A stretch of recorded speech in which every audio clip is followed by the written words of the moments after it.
વડાપ્રધાન નરેન્દ્ર મોદી 2 દિવસની ઇઝરાયલ યાત્રા પર ગયા છે અને આ તેમના કાર્યકાળ દરમિયાન બીજી વખત જઈ રહ્યા છે। પહેલી વખત 2017 માં ગયા હતા અને ત્યારે તમને બધાને ખબર છે કે એફસ્ટીન ફાઇલમાં કેવી રીતે ખુલીને આવ્યું કે નરેન્દ્ર મોદી એટલે કે prime minister of India went to Israel dash sang and then work done. આ એફસ્ટીન ફાઇલમાં ખુલેલા એમના માટેના ઈમેલ છે।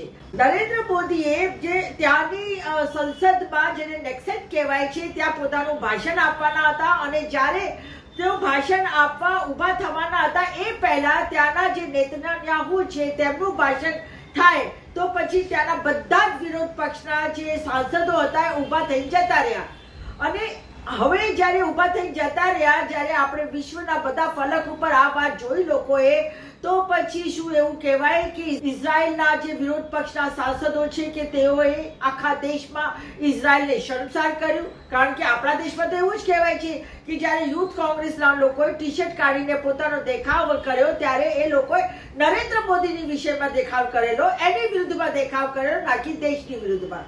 એવી જ રીતે ઇઝરાયલના જે નેતા પ્રતિપક્ષ છે તેઓએ પણ કીધું કે અમે તો અમારા દેશના જે વડા છે તેના વિરુદ્ધમાં અમે બોયકોટ કર્યો હતો એ ભાષણનું।